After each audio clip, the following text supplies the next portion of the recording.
Hey guys, tonight we're going to talk about sneezing. Not doing it, though you might, especially if you're lying in bed under a dusty old ceiling fan. No, tonight we're going to float gently backward through time to a world where a single sneeze could start a rumor, spark a blessing, or even just maybe reveal the presence of the devil himself. You're going to explore what medieval Europeans really thought caused sneezes. And spoiler, none of it involves pollen or spring allergies.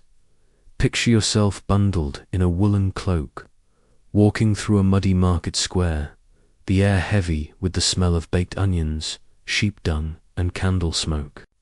Suddenly, someone sneezes. Hard, heads turn.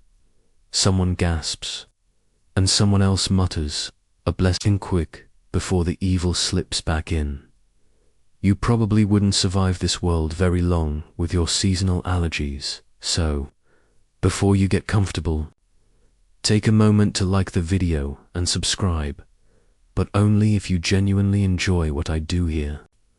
And let me know in the comments where you're listening from and what time it is where you are now. Dim the lights, maybe turn on a fan for that soft background hum, and let's ease into tonight's journey together. You sit beside a sputtering hearth in a low-ceilinged cottage. The rushes underfoot crackle faintly. Someone sneezes on. Everyone freezes. In much of medieval Europe, a sneeze was far more than a reflex. It was a moment that crackled with spiritual weight, a fleeting breach in the barrier between the body and something other. In fact, one of the most widespread ideas at the time was that sneezing was a holy event, sometimes sacred, sometimes suspicious. Some saw it as a tiny prayer the body made all on its own, a spontaneous expulsion of something divine. Others felt the opposite, that the sneeze was a sign of moral weakness, maybe even a warning shot from God, that you were doing something you really ought not be doing. The blessing God bless you, or its Latin cousin Dominus tecum, was not originally just polite. It was a sort of spiritual armor, to sneeze without receiving one, that could leave your soul momentarily exposed. In some towns, sneezing in public required an automatic blessing from anyone nearby, much like holding a door open or waving in traffic. It was etiquette mixed with theology, and no one wanted to get it wrong. Interestingly, the idea that sneezing was linked to the divine may go even farther back than Christianity. In Greek antiquity, sneezes were seen as signs from the gods. According to one account, when the great orator Demosthenes sneezed mid-speech, it was interpreted as divine approval of his message. Of course, in medieval Europe, these pagan roots had mostly been swept under the rush's butt. The idea that sneezes meant something more endued in some monastic communities. Sneezing was cause for a moment of silent reflection. You sneeze, and everyone pauses, not just for manners, but because something had just passed through you, something perhaps not entirely of this world. Your fellow monks might silently bless you or glance over, just to be sure you were still you. A sneeze in church, during prayer or sermon, might carry even more weight. Was it a subtle sign from God? A whisper to pay attention to a certain line of scripture? Or was it a test, a moment of weakness in the middle of sacred space?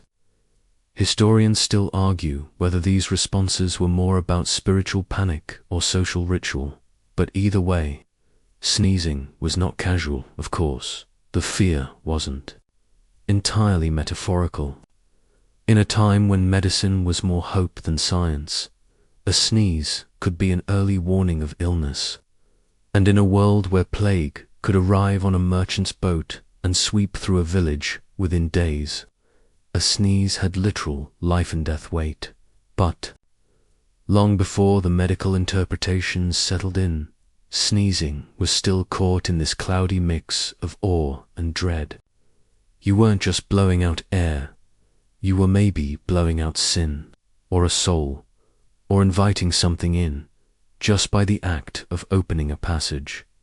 And if that sounds like superstition, imagine how it felt to someone living by candlelight, beneath a roof that creaked like it had opinions, in a town where sudden death and miraculous healing lived, side dash by dash side. There were even specific moments when a sneeze was believed to carry extra meaning. Sneeze while eating, bad omen, sneeze at sunrise. Could be a blessing or a curse depending on which saint's feast day it was. Some believed if you sneezed while thinking of someone, it meant they were speaking ill of you. Others claimed the opposite, it meant they missed you. This was a world thick with cause and effect, even when the logic bent like a willow in the wind.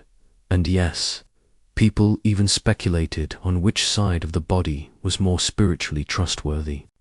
A sneeze from the right nostril, favorable from the left, possibly sinister, especially if you were already behaving strangely, or wearing too much red, or humming to yourself. It all sounds wild now, but when you lived in a world where fate hung by a thread and everyday life was shot through with signs and portents, a sneeze was never just a sneeze. You shift under your blanket. The fire in the hearth is burning lower now. Somewhere in the imaginary distance, a rooster calls too early. But don't worry, we're not done yet, because things are about to get much, much weirder. Asterisk, you're standing on the narrow wooden steps of a wayside chapel, halfway between a plague-weary village and a sheep meadow that smells like wet wool and sour cheese. Someone behind you sneezes loud, sudden, and unapologetic. A few heads turn. A woman clutches the small wooden cross at her neck. A man makes the sign of the cross and mutters something under his breath. You'd think someone had shouted fire in a library, because in many corners of medieval Europe, a sneeze wasn't just a bodily twitch. It was an eruption, maybe even an evacuation. Something was going in, or more likely, coming out. And that something could be a demon. Yes, demons. Up the nose. It sounds ridiculous now, but it made perfect sense in a world where the air was full of invisible dangers. Without microscopes or germ theory, the idea that tiny, malicious entities were floating around, slipping in through breath and bodily gaps, was hardly outrageous, was practical. The nose, after all, was a known gateway to the body. And gateways swing both ways. Some theologians argued that a sneeze was the moment when your body forcibly expelled a demon trying to nestle into your spirit. The sneeze was your body's last-ditch defense, a flailing kick from the immune system, of the soul. The blessing, God bless you, wasn't just good manners. It was a kind of verbal shield, sealing the exit in case something else tried to sneak in behind it. Others reversed the logic. A sneeze was evidence you had already failed. The demon had entered. The sneeze was your soul reacting to the invasion, flinching like a house shuddering after the door's been kicked in. Hence, the urgency of saying, bless you, quickly, before the creature got comfortable. One particularly weird strand of folk belief insisted that if you didn't sneeze during certain rituals or prayers, it meant you were already inhabited, possessed, and sneezing, in those rare cases, was a kind of spiritual hiccup, a momentary gap in the demon's control, which leads to a charming image: medieval priests squinting suspiciously at someone who just sniffled too quietly in mass, whispering to each other, he hasn't sneezed once since Easter. Historians still argue whether these beliefs were widely accepted, or just fringe tales whispered around smoky hearths and Bacchali shrines. But physical signs of spiritual trouble were taken seriously. Convulsions, fainting, and yes, sneezing. Especially unexpected sneezing. One chronicler wrote that sudden sneezes during holy readings were not to be ignored, for they are tokens of either sin or visitation. That's an awfully wide range of options. But hey, medieval spirituality loved a bit of vagueness. You duck your head into a cold stone chapel, hoping to avoid the sudden drizzle. Inside, a priest is performing a minor blessing. Someone sneezes. In the corner, immediately, the priest pauses, murmurs a Latin phrase, and sprinkles holy water just a little wider than necessary. You suspect he's hedging his bets. It wasn't just clergy, midwives, apothecaries, even traveling musicians carried their own superstitions about sneezing. Some wore amulets shaped like tiny noses, noses carved from bone or wood. Others carried small pouches of herbs meant to confuse the spirits near one's nostrils. If something malicious was headed your way, the scent of rosemary or crushed garlic might throw it off your trail. Like throwing perfume at a ghost and hoping it gets distracted. And if you're wondering whether people actually believed demons could travel by sneeze, the answer is both yes and no. Belief wasn't always binary in the Middle Ages. People could know something was unlikely and still act like it might be true, just in case. Like wearing socks that don't match on exam day. You don't believe it helps, but you also don't not believe it. There were even stories of particularly infected individuals, those whose souls were supposedly so darkened that their sneezes could trigger illness in others, not because of bacteria, but because the sneeze expelled moral rot into the air, and others breathed it in. That's right, guilt by inhalation. It's like getting cursed secondhand. Of course, there were skeptics, even then. Some clerics rolled their eyes at all this. They insisted sneezing was a natural function of the body and not a miniature exorcism. But they were in the minority. Most preferred to play it safe. You walk through the muddy square again. This time, you sneeze. A baker's apprentice nearly drops his tray of loaves. A black dog howls, seemingly just for dramatic timing. An old woman mutters something in a dialect you don't recognize and gives you a look that is not, you think, entirely friendly. You wipe your nose and keep walking as the drizzle thickens to a lazy, misty curtain. Somewhere nearby, a church bell rings, and you wonder if it's because someone just died or because someone just sneezed in the bishop's direction. There's a small irony here, of course, in trying to understand the spiritual meaning of sneezing. Medieval people were actually dancing round the real cause. Invisible particles in the air. Bacteria, viruses, allergens, things they couldn't see but definitely felt. In a way, they weren't so wrong. Something was traveling in the air. Something was trying to get in. They just gave it horns, a tail, and a bad temper. Asterisk, you wake in a lumpy straw bed to the sound of chickens fighting over something unfortunate. The sun hasn't quite cleared the trees yet, but the smoke from early hearths is already thick in the air. You sit up, rub your eyes on, sneeze twice. And if you were a medieval European, that little double sneeze might have been cause for real concern, because while demons and divine messages certainly played their part, many medieval scholars believed sneezing was a sign of imbalance in the body's internal elements, especially the mysterious winds thought to blow through your insides. That's right, winds in your brain. To understand this, you have to let go of everything you know about anatomy. Back then, the dominant medical theory in Europe was based on the ancient Greek idea of the four humours: blood, phlegm, yellow, bile, and black bile. These weren't just fluids, they were personality traits, disease types, and even weather patterns, all rolled into one. If your humors were out of balance, your whole body and maybe your whole soul was thrown off. And according to this worldview, sneezing was often caused by a kind of internal wind pressure. Maybe you had too much phlegm building up in the brain, or a pocket of wind trapped in your sinuses. Either way, the sneeze wasn't random. It was your body venting itself like a badly built bread oven. In fact, some medieval doctors wrote detailed descriptions of this process. They described vapors rising from the stomach to the head, where they became trapped and caused pressure. Sneezing, in this model, was your brain's desperate attempt to unclog itself. It gets better.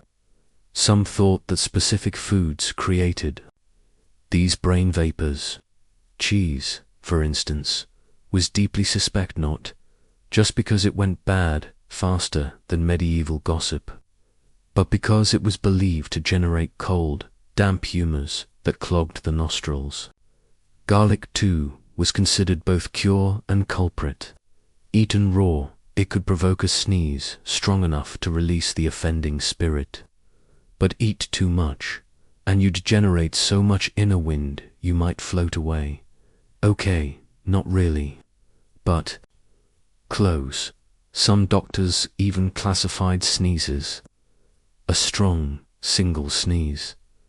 Probably good your system was expelling excess cold. A series of weak, fluttery sneezes, worrisome, that might indicate deeper imbalances, or worse, melancholy humors pooling in the lungs. In that case, you'd be prescribed something cheerful, like boiled leeks in vinegar, or if you were fancy, saffron-infused goat milk. Historians still argue whether most people believed these theories literally or just nodded politely at the nearest barber surgeon while secretly consulting a local herb witch behind the barn. Speaking of barber surgeons, multitasking marvels, many of them doubled as physicians and believed the nose was the chimney of the body. If smoke came out, it was proof the fire below was still working. Too much smoke. Time to let some blood out of your ankle, or maybe drink something made of crushed beetles. You walk through a cramped infirmary in a Benedictine monastery. The room is damp, but quiet. A monk leans over a manuscript, scratching notes about a patient who's been sneezing with great frequency and sorrow. He recommends steam baths, nettle tea, and dodlia, morning walk while chanting psalms. The idea is to balance both the body and the spirit, because too much sneezing might offend not only the humors, but God. You pass shelves of glass bottles labeled with Latin abbreviations. Some contain herbs, others strange powders. One smells suspiciously like old socks. Another looks suspiciously like old socks. Medicine in the Middle Ages was equal parts theory, experimentation, and blind hope. And it wasn't just the elite who had theories. Even peasants had inherited ideas about inner winds. Children who sneezed too often were said to have airy heads and might be given dry bread dipped in vinegar to anchor their thoughts. Farm wives carried bundles of thyme and mint not just for cooking, but to wave under the nose of anyone who sneezed, to scatter the winds. There was also the matter of where the sneeze came from. A sneeze that originated high in the nasal passages was thought to be spitula, result of divine inspiration or demonic interference. A low, earthy sneeze, however, was just bad. Diet. Maybe you'd eaten too much bean stew or slept under the wrong kind of hay. You scratch your own nose now, lying in the warm safety of modernity, and imagine explaining your seasonal allergies to a medieval apothecary. They'd likely nod solemnly, pluck a twig from their pouch, and instruct you to sniff deeply while standing in a stream. Then prescribe mashed pears mixed with ash, wrapped in sheepskin and worn under the armpit, which, if you think about it, is not that different from the average wellness influencer today. The best part, none of it worked reliably, but it gave people a sense of control. And in a world where so much was unpredictable, crop failure, bandits, weather, death, a theory, any theory was better than chaos. You walk back out of the infirmary as the bell tolls softly in the courtyard. Another patient sneezes behind you, followed by a chorus of muttered blessings and one sharply worded Latin reprimand. The monk sighs. Another scroll to update. Another patient to steam. And still, the winds swirl quietly behind your eyes, waiting for their next escape. You walk along a muddy lane lined with slumping timber houses, smoke curling from their crooked chimneys. A goat bleats half-heartedly from behind a sagging fence. You sneeze loud and sudden. A woman across the lane pauses, stares, then hurries off, mumbling something about omens, because sometimes a sneeze wasn't just wind or demons. Sometimes it was a message, a divine nudge, a warning from above that you were on the brink of doing something very stupid. The medieval world loved since portents, auguries, dreams, patterns in birdsong, and yes, sneezes. You lived surrounded by symbols. The heavens were thought to murmur softly into your daily life, offering clues, encouragement, or firm slaps on the wrist, all depending on how well you paid attention. And sneezes, being both involuntary and mysterious, were ripe for interpretation. There was a popular belief that if you sneezed just before leaving your house, you were being warned by God or, perhaps by your guardian angel, not to go. Travel delayed by a sneeze. Divine protection. Some people would even sit back down, wait a few minutes, or say a brief prayer before stepping out again. You don't mess with heaven's scheduling system. Sneezing during a conversation could also carry meaning. If you sneezed while someone was speaking, it was sometimes seen as a sign that what had just been said was true, especially if it was about someone's character, or the outcome of a marriage, or whether the miller was secretly watering down the flour again. Imagine you're in a tavern. Someone's halfway through gossiping about the Reeves' daughter, when the local shepherd sneezes into his mug of mead, gasps. Everyone looks around. The tale just gained holy validation, or so they decide. But the rules weren't consistent. In some regions, sneezing during a statement meant confirmation. In others, it meant disagreement from the divine. In a few really confusing villages, it meant you'd have guests by sunset. Historians still argue whether these interpretations came from church teachings, older folk customs, or just the human tendency to make patterns out of random noise. Probably a little of all three. And then there's the timing. A morning sneeze might mean the day ahead would be prosperous. 2 sneezes before noon, expect minor mischief. A sneeze right at dusk, possibly a sign you forgot to say a prayer, and your guardian angel is tapping you on the shoulder. In one region of France, villagers reportedly tracked sneezes by the day of the week. Monday sneezes meant a quarrel. Wednesday sneezes, unexpected wealth. Friday, you should probably avoid.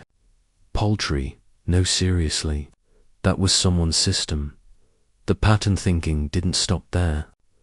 Some people kept what were essentially sneeze journals, tracking when, where, and in whose presence they sneezed.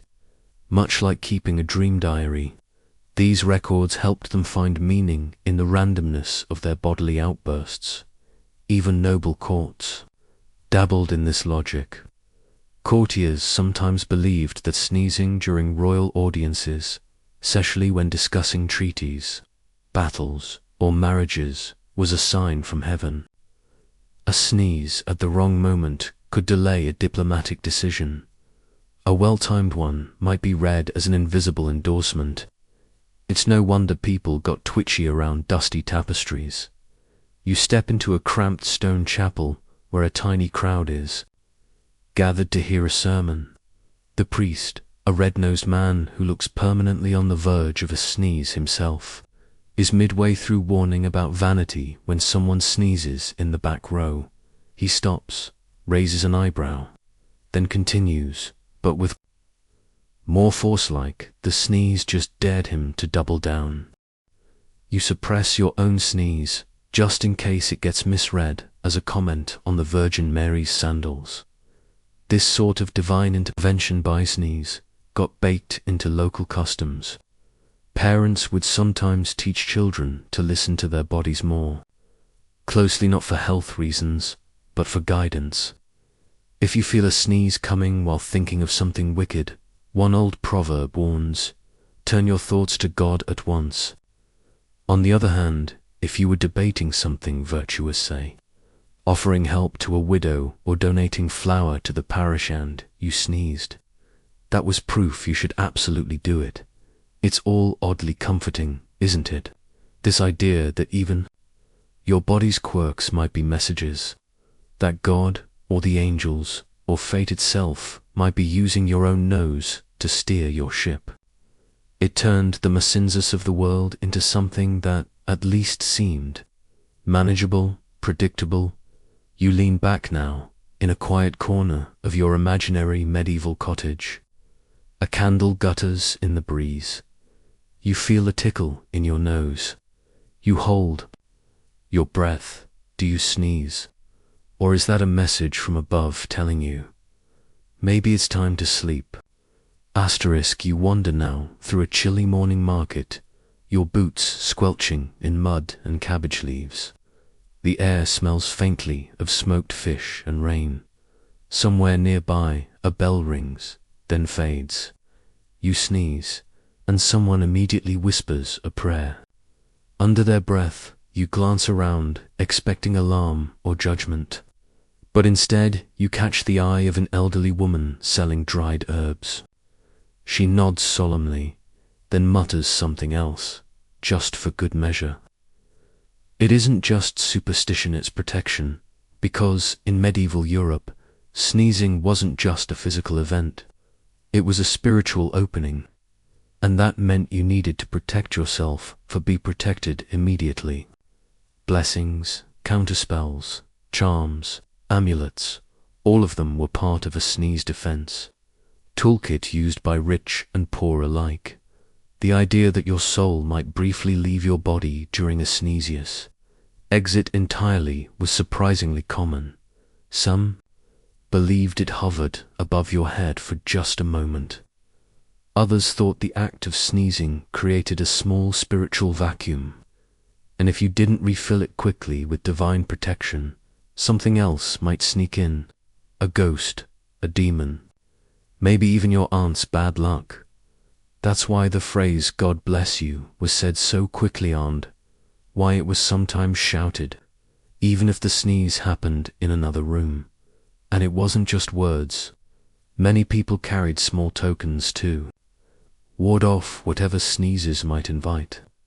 Silver crosses, bits of knotted string, carved wooden animals, each with their own meaning.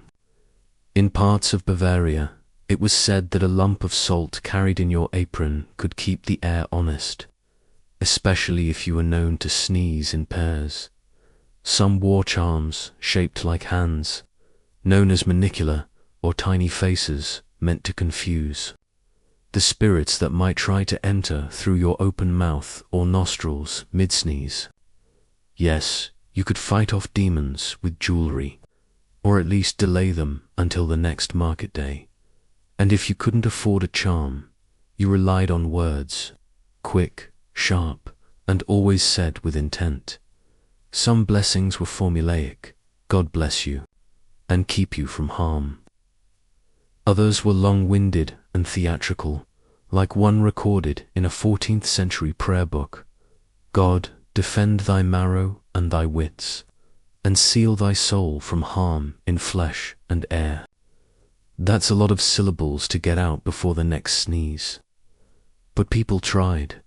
Children, especially, were considered vulnerable. If a child sneezed, every adult nearby was expected to say something. Even silence was suspect. A forgotten blessing could be interpreted as neglect or even invitation. Better to say something clumsy than nothing at all.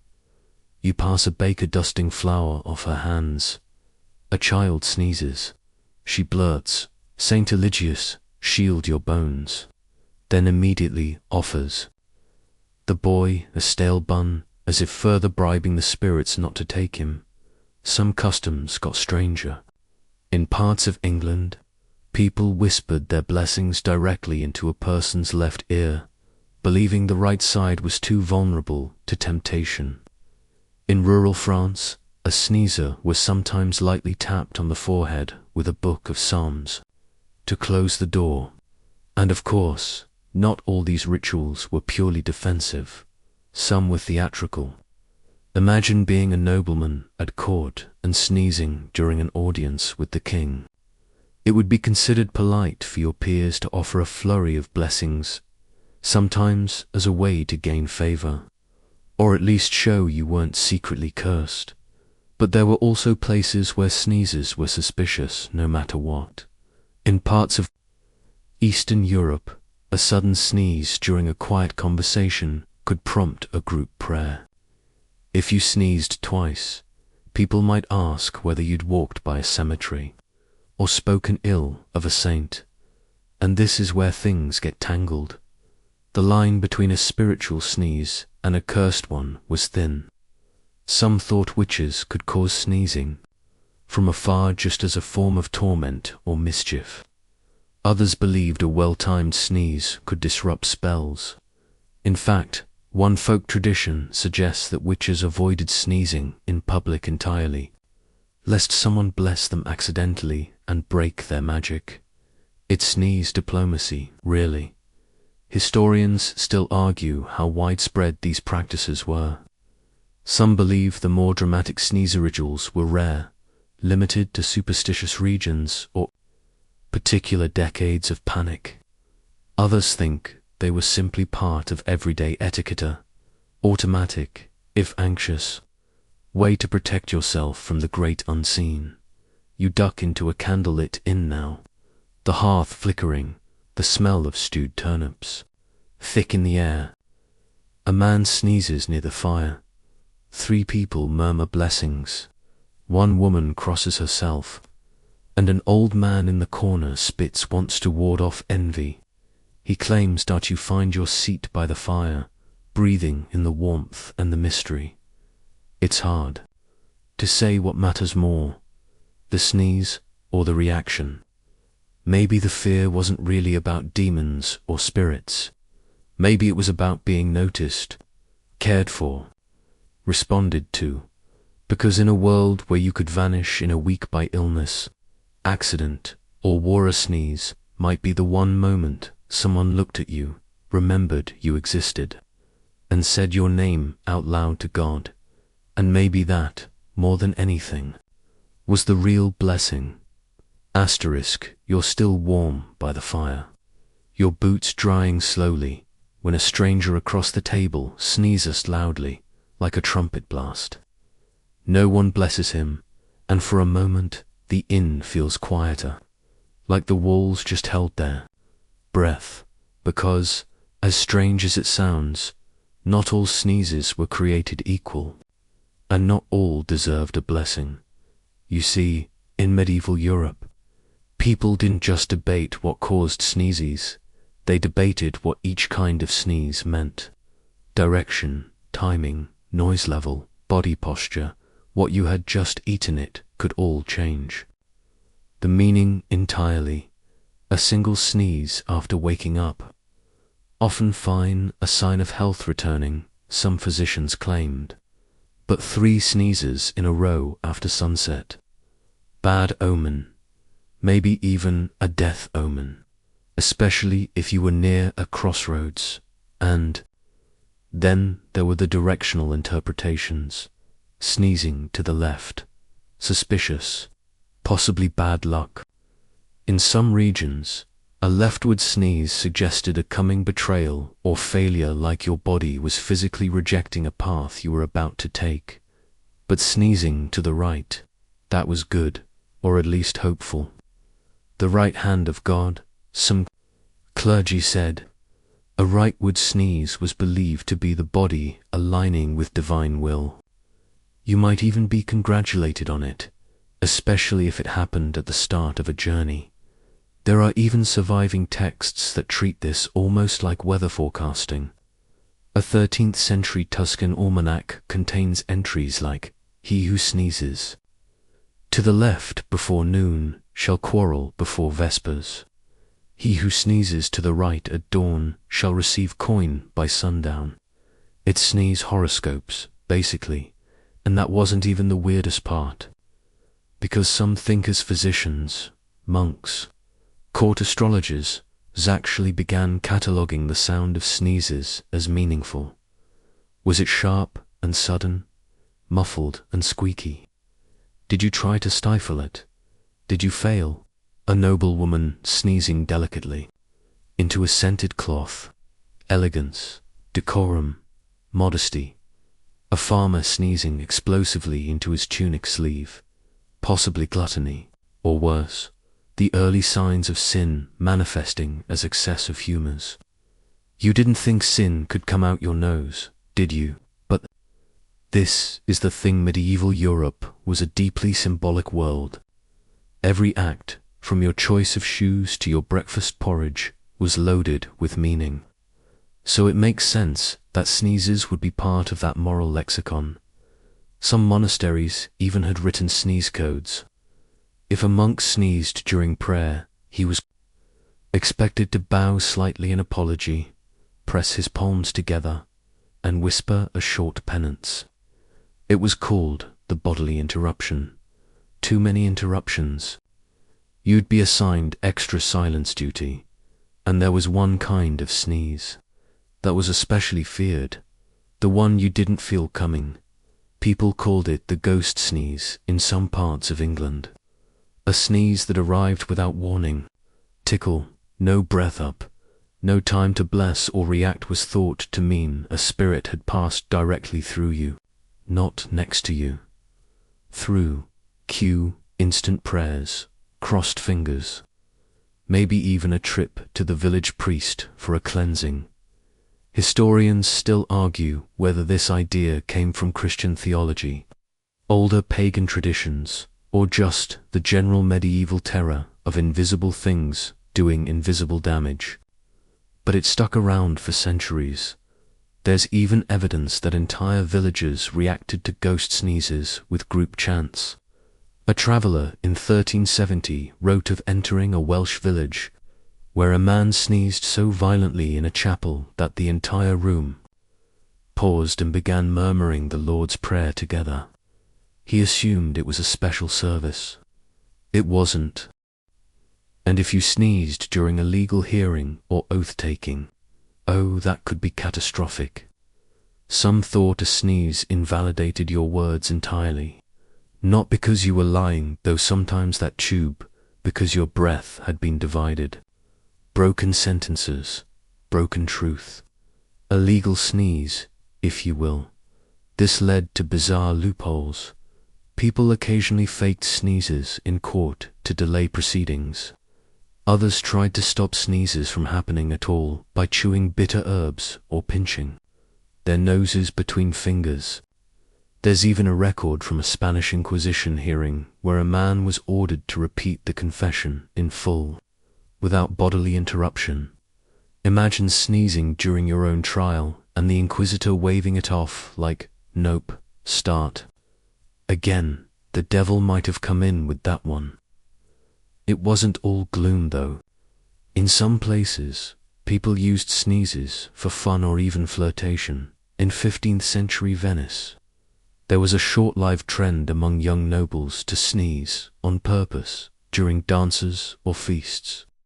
They would dust pepper on their cuffs or tickle their noses with feathers just to attract attention or receive a flood of blessings from nearby ladies. It was called courtly discharge. Yes, really. And it didn't last. Probably because too much fake sneezing made everyone extremely paranoid. Or maybe because people got tired of pepper-stained sleeves. But you can see the pattern. In a time when medicine was uncertain and spiritual health was just as important as physical health, sneezes weren't simple reflexes. They were messages, signs, warnings. Sneezing while pregnant could mean twins, or miscarriage, or that the baby would be a singer. No one really knew. So you just blessed the mother and hoped. Sneezing on your wedding day. Some thought it lucky.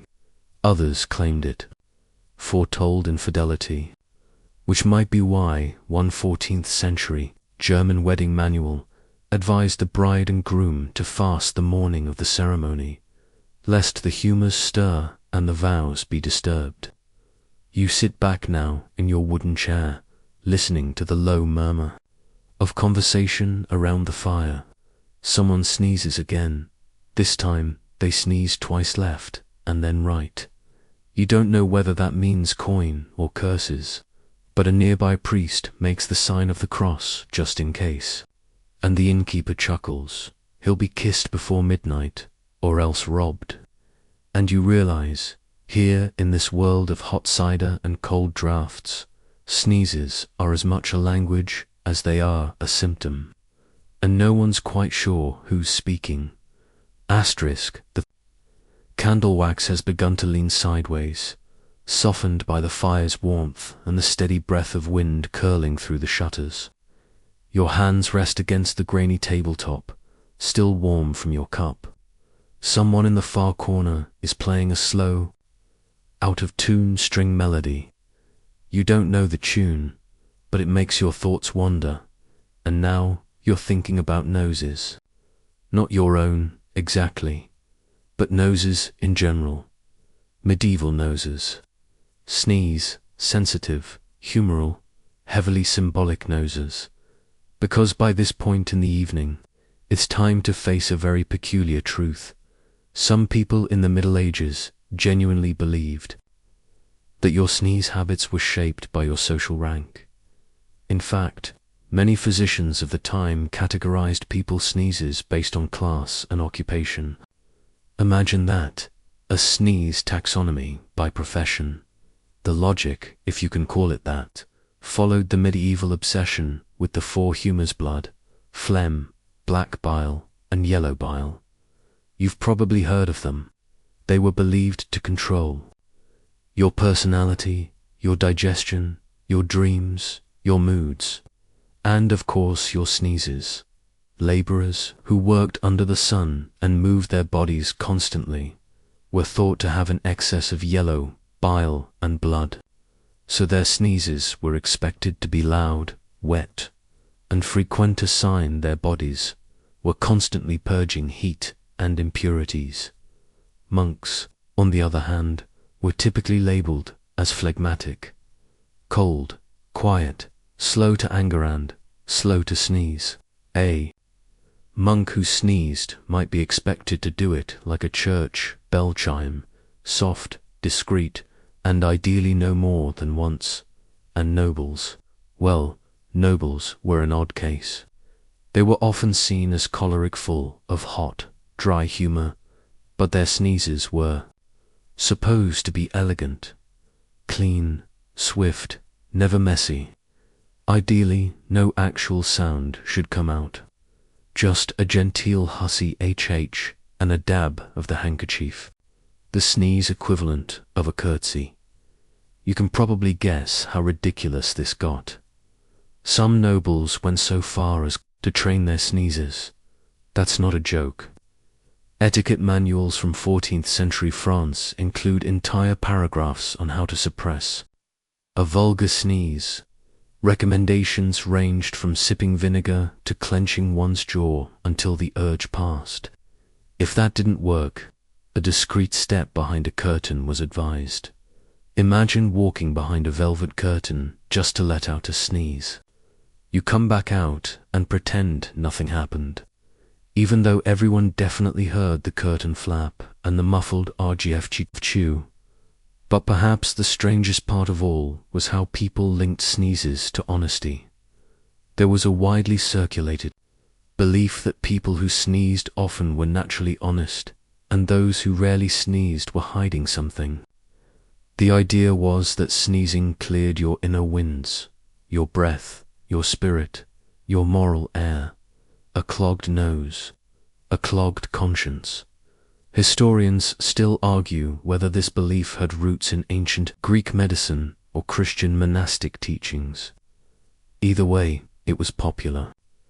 There's a letter from a 15th century English merchant warning his son not to trust a particular business partner because he holds his breath like a fox and sneezes not once a fortnight. Imagine losing a business deal because you weren't sneezy enough. On the flip side, too much sneezing could also be suspicious, especially if it happened during sermons or tax collections. More than once, a suspiciously timed sneeze was blamed for disrupting serious moments. In one particularly hilarious case from a German village in 1432, a tax inspector accused a baker of attempting to mask deception through forced respiratory events. You might think that's just old-timey nonsense, but if you've ever sneezed, to get out of a conversation or pretended to be sick to skip school maybe, you're not so different after all. Now, here's where things take another bizarre turn, because some medieval physicians believed sneezing could be contagious emotionally, not just physically. Yes, this was long before germ theory, so the idea wasn't that you'd catch a virus, it was that sneezes were socially transferable through will or sympathy. Like yawns, you sneeze. Someone near you wants to sneeze too, not because of pepper or illness, but because their body mirrors yours in subtle, unseen ways. One 14th century scholar even wrote, "The sneeze is the body's laughter. It leaps from face to face when souls are loosely tethered." A poetic way of saying bless you. I guess . And then came the moral interpretations, because of course they did. Women who sneezed too loudly, immodest, possibly unchaste, children who didn't sneeze at all, suspiciously silent. Some treatises warned that children who never sneezed might be under a still curse, a kind of quiet bewitchment that sealed up their humors and could later explode into madness or violence.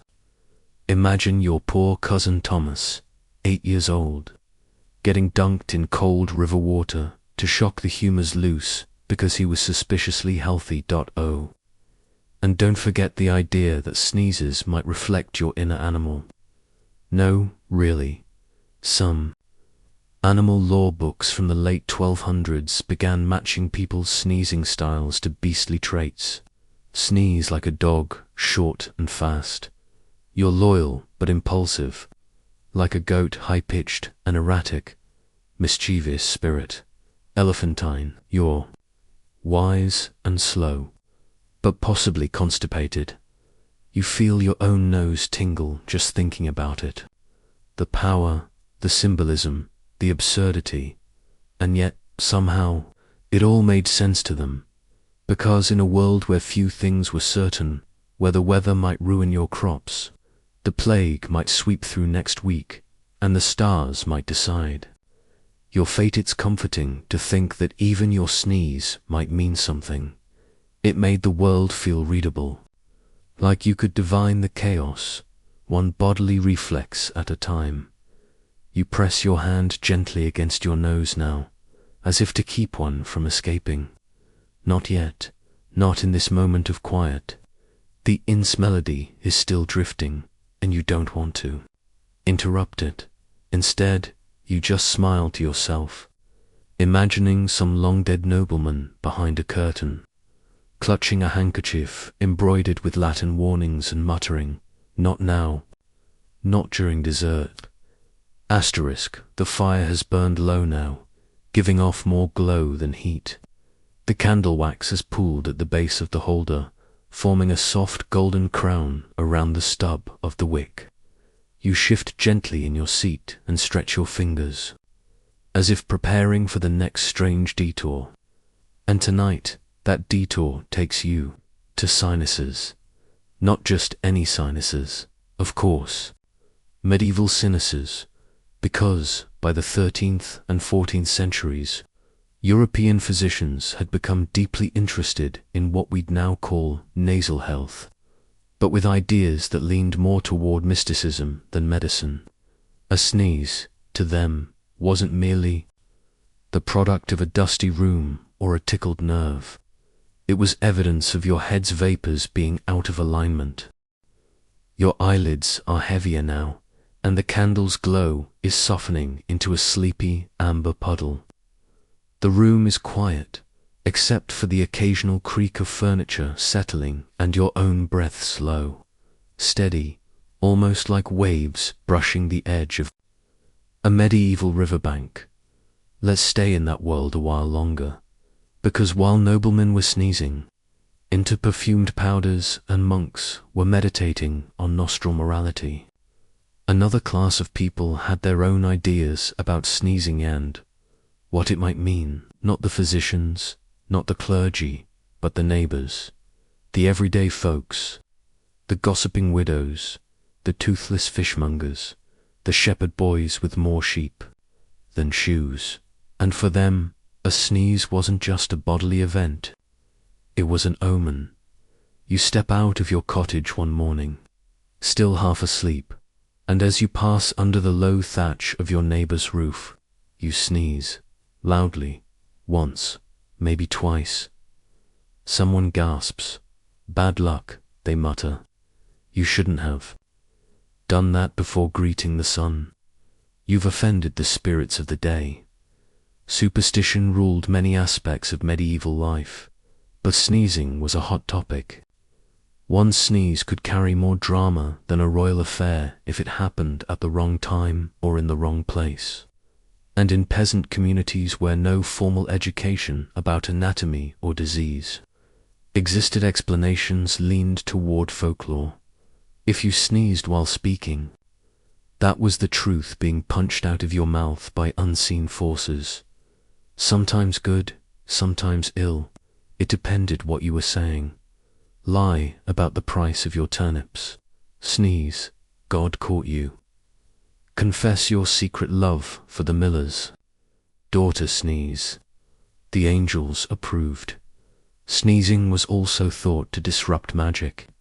Curses, hexes, and spirits of ill will could apparently be broken or triggered by a well-timed sneeze. That's why you often hear phrases like God bless you or Christ shield you uttered immediately afterward. These weren't casual courtesies. They were defensive spells. People believed your soul might actually escape, just sip out of your body when you sneezed. Not permanently, of course, but just long enough for a wandering demon to sneak in through your nose, and you thought allergies were annoying. So people developed little rituals. You cover your mouth with your left hand, the side of the body associated with worldly things.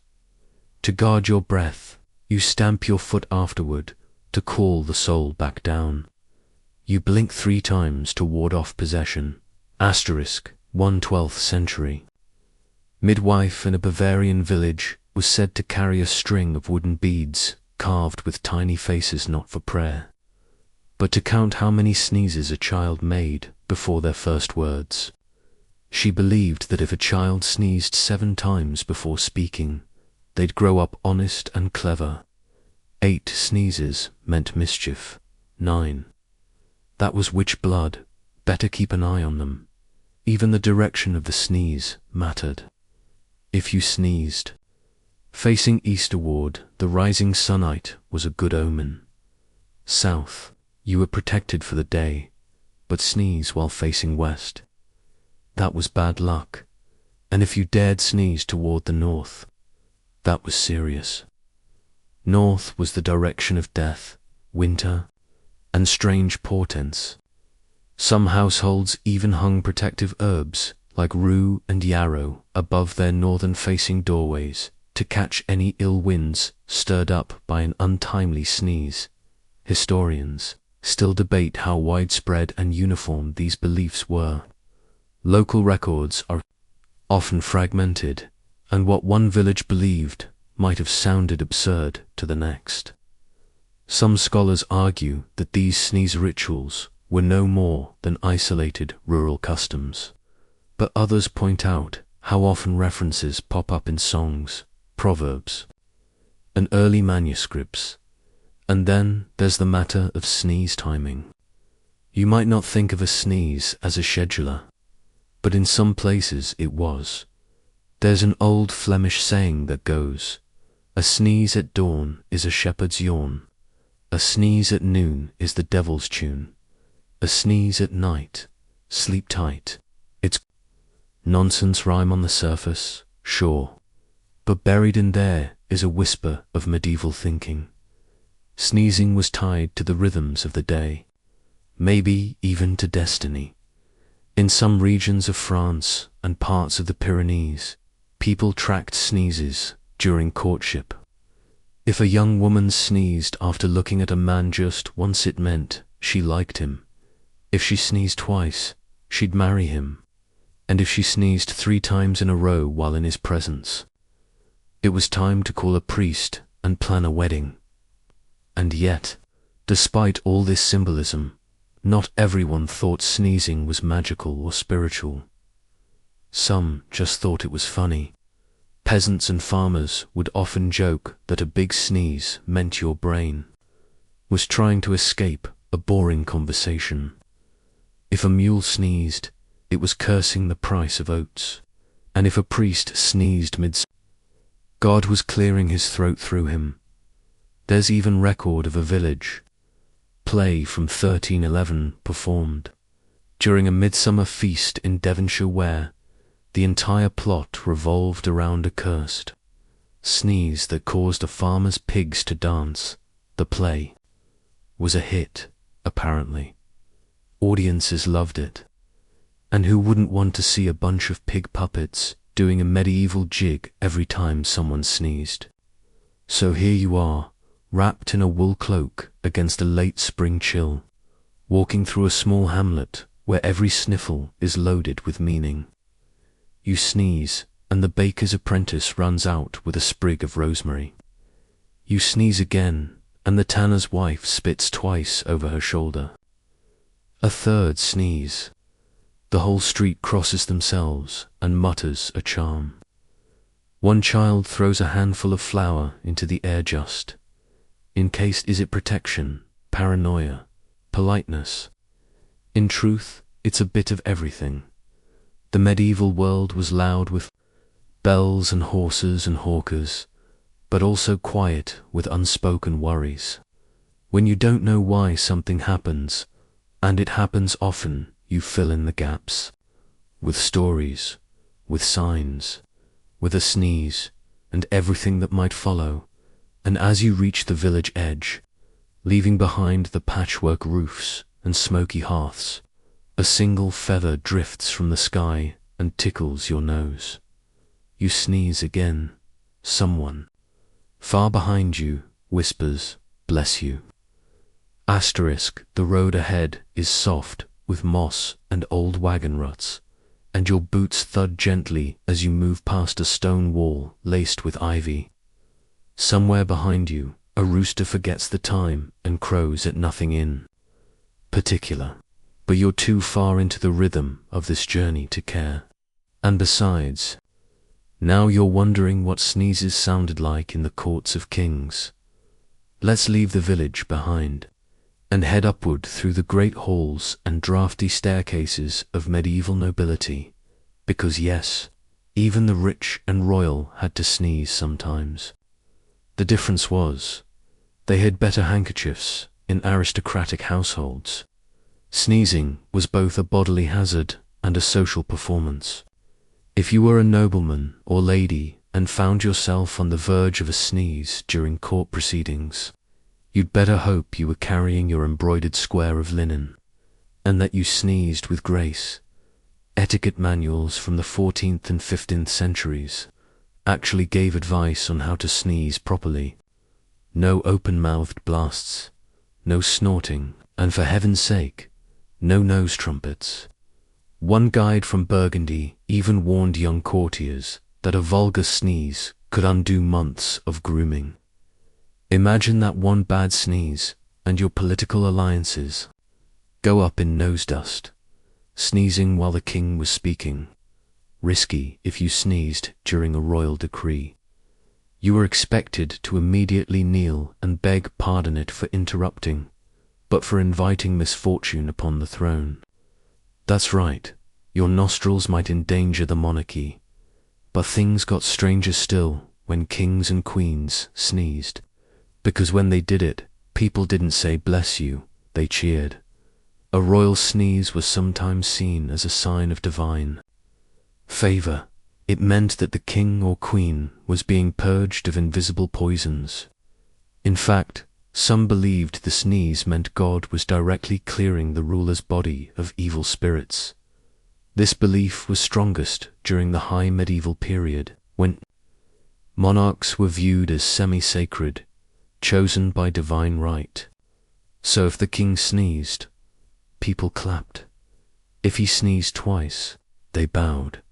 And if he sneezed 3 times in quick succession, well, according to a letter from a 13th century courtier, that was considered a sign of coming prosperity, or, at the very least, good weather, naturally. All this meant that sneezing could become political.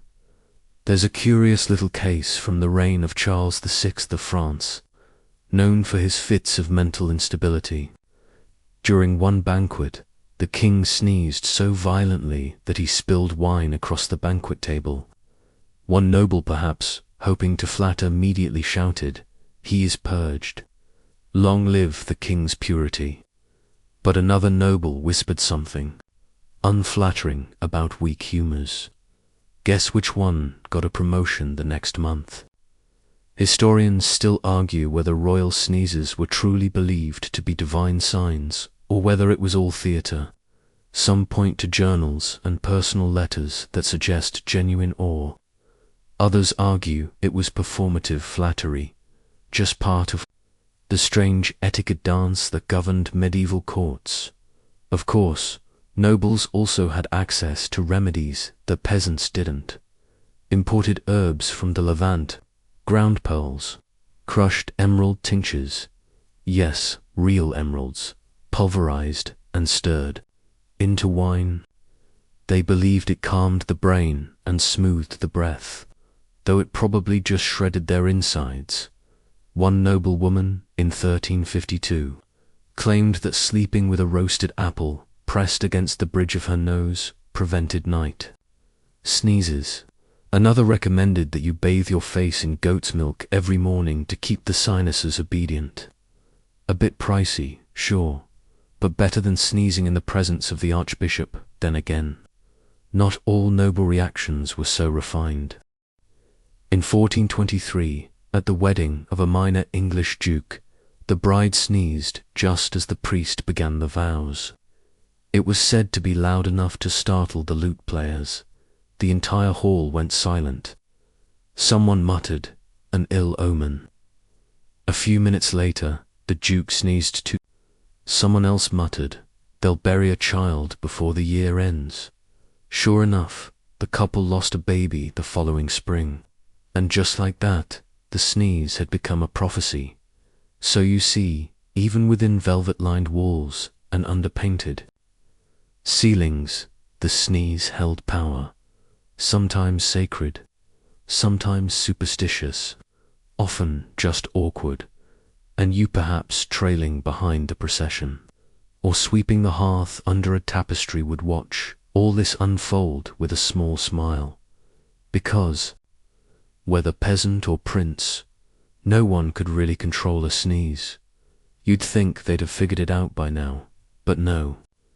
They still reached for charms, still muttered blessings, still believed somewhere deep down that a sudden burst from the nose might be more than just a bodily quirk. Might it be fate? Might it be magic? Might it be both? The torchlight in the corridor flickers as you pass beneath a carved archway. A carved lion stares down at you from the stone, open-mouthed. You wonder if he's about to sneeze too.